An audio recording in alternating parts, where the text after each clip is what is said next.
이완구 전 국무총리의 검찰 출석 날짜가 정해졌습니다. 성완종 리스트에 오른 인물들 중에서 두 번째로 소환 조사를 받게 됐습니다. 검찰은 이 전 총리 혐의와 관련된 일부 증인들의 조사를 마친 것으로 전해졌습니다. 정치권 소식 첫 사안으로 짚어보겠습니다. 안녕하십니까? 김종훈 기자, 이완구 전 총리 소환 소식부터 전해주시죠. 네, 이완구 전 총리가 14일 오전 10시에 검찰에 출두합니다. 이완구 전 총리는 2013년 4월 충남 부여 청양 재보선에 출마했을 때 부여 선거사무소를 찾은 성완종 전 경남기업 회장을 만나 3천만 원을 수뢰한 의혹을 받고 있습니다. 이 전 총리는 또 이 같은 사실을 숨기기 위해 측근들을 동원해 증인들을 회유하려 했다는 혐의도 받고 있습니다. 검찰은 이미 이와 관련해서 성 전 회장의 수행비서와 운전기사, 이 전 총리 측 운전기사도 모두 조사를 마친 상태입니다. 검찰 측의 발표에 따르면 이 전 총리 측이 증거인멸 시도를 했다는 건데요. 구체적으로 어떤 건지 좀 설명을 해주시죠. 네, 이완구 전 총리 측이 성완종 리스트 사태가 터진 직후부터 2013년 재보궐선거 당시 선거 캠프에 있던 인사들을 조직적으로 회유하고 말맞추기 하려 했다는 정황이 포착됐습니다. 이 때문에 검찰은 이완구 총리 측이 증거인멸을 했다고 본 건데요. 검찰은 이미 성완종 전 회장이 이완구 총리를 찾았던 2013년 4월 4일 당시 선거 캠프에 있던 사람들의 명단과 상황을 거의 복원한 것으로 알려지고 있습니다. 이 과정에서 이 전 총리 측 김모 비서관이 지난달 초부터 사의를 표명한 21일까지 당시 캠프 관계자들 10여 명을 문자와 전화를 통해 수시로 접촉한 사실을 밝혀냈다고 전해집니다.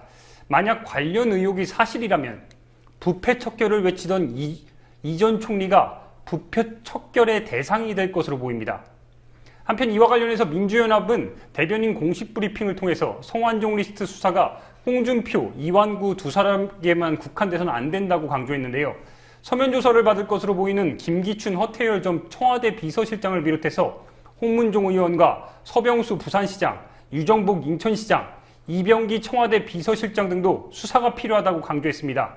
미진한 검찰 수사에 대한 지적이라고 볼 수 있습니다. 이 전 총리가 사임을 한 이후 총리 공백 상태가 이번에도 또 장기화되고 있습니다. 벌써 보름째 이어지고 있다고요. 네, 이완구 전 총리의 사표가 수리된 게 지난달 27일입니다. 오늘 기준으로 16일째 접어들었는데요. 후임 총리의 행방은 여전히 오리무중입니다. 정치권 일각에선 이미 후임 총리 인선의 실무적 준비 단계가 끝났다고 이렇게 알려지고 있지만 대통령이 결단을 내리지 못하고 있습니다. 그만큼 도덕성과 능력을 갖춘 적임자를 찾기가 쉽지 않다는 반증이기도 한데요. 현재 총리 후보로는 황우여 사회부총리를 비롯해서 최경환 경제부총리, 오세훈 전 서울시장, 김문수 전 경기지사, 이주영 전 해양수산부 장관 등이 하마평에 오르고 있습니다. 그러나 하마평에만 올랐을 뿐 검증 작업을 견딜지는 미지수라는 게 중론입니다. 하마평에 오른 인물들도 그렇게 신선한 인물들은 아니군요.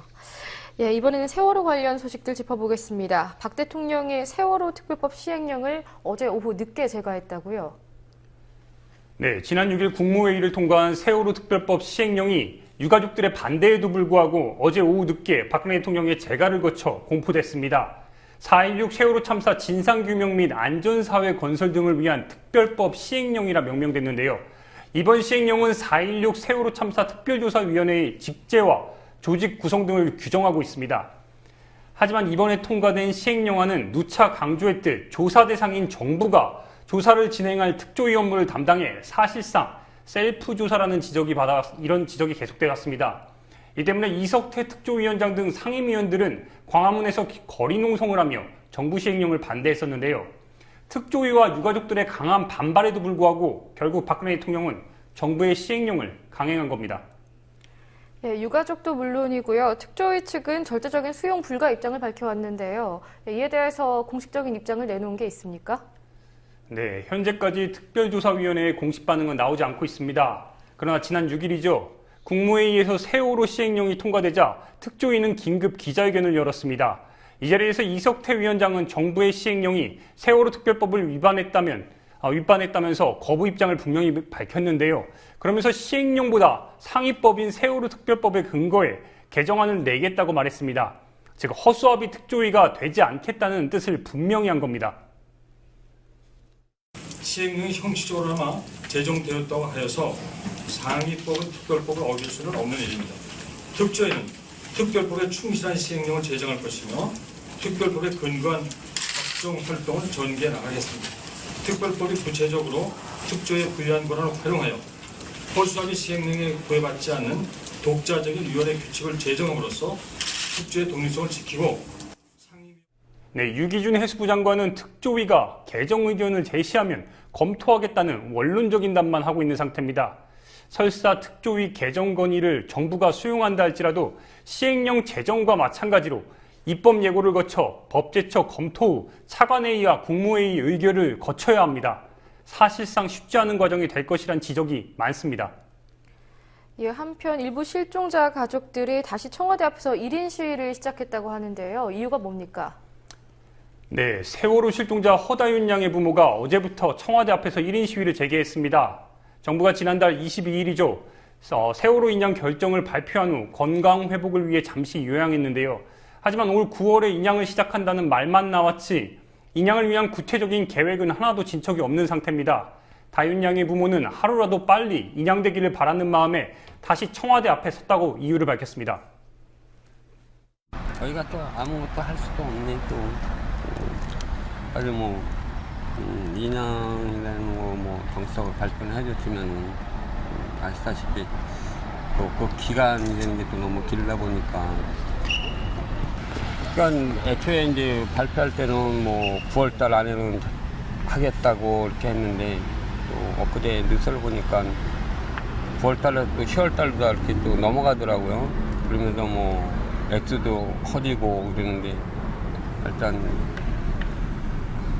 그냥 발표했으니까 적극적으로 참여해서 빨리 할 수 있는 방법을 예, 해양수산부 측은 어떤 입장인 거죠? 네, 일단 표면적으로는 세월호 선체 인양 업무를 전담할 인양 추진 태스크포스 구성을 완료했습니다.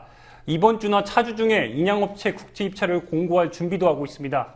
하지만 어제 CBS 노컷뉴스 보도에 따르면 세월호 선체 인양을 위한 추진단 구성도 착수하지 못하고 있는 상태라고 합니다. 관련 부처인 행정자치부와 해양수산부가 조직의 성격과 인적 구성 등을 놓고 의견 차이를 좁히지 못하고 있기 때문이라고 하는데요. 무엇보다 세월호 참사 직후 재난관리의 허점을 드러내며 비판을 받아왔던 행정자치부가 다시 한번 미온적인 태도를 보이면서 부처 간 협의가 겉돌고 있다고 합니다. 그러나 해수부는 이 같은 지적에 대해 문제가 없다는 입장을 분명히 했습니다. 아니 그거를 누가 그런 얘기를 한 위원비어를 버티는지 모르겠어요. 그러면 계획대로 분명히 네. 그 인양업체 선정해서 설계하고 네. 그리고 인양 완료까지 동절기에는 작업이 안 되니까 네. 그런 기간 다 고려했을 때 네. 차질 없이 하여튼 빠른 시간 안에 인양을 하겠다. 그리고 인양업체가 선정되면은 네. 인양을 빨리 할 수 있도록 여러 가지 더 독려하고 하겠다고 다 얘기했는데요. 그러면 예정대로 네, 현재 세월호 인양 주무부처인 해수부는 내부 직원 10여 명 정도를 동원해서 지난 8일부터 임시 조직인 세월호 선체 인양 TF를 태스크포스 팀을 꾸린 상태입니다. 예, 정말 걱정할 부분이 없는지는 앞으로 좀 지켜봐야 될 것 같고요. 마지막으로 야권 소식들 짚어보겠습니다. 요즘 새정치민주연합에 대해서 아수라장이다 이런 비판이 나오고 있죠. 어떤 일들이 있었는지 좀 살펴보죠. 네, 아수라장. 새정치민주연합의 현재 상황을 그대로 대변하는 말입니다. 비노계를 중심으로 연일 문재인 대표를 향해 사퇴를 종용하고 있습니다. 조경태 의원은 특히 오늘 아침 MBC 라디오에 출연해서 대표가 책임지고 사퇴를 하고 그리고 전 당원이 직접 투표를 통해서 새로운 지도부를 구성하는 것이 이번 상황을 극복할 수 있는 유일한 길이라고 주장했습니다. 앞서 호남 출신 박지원, 박주선 의원을 비롯해 김한길 전 대표 등이 문재인 대표의 사퇴를 종용했는데요.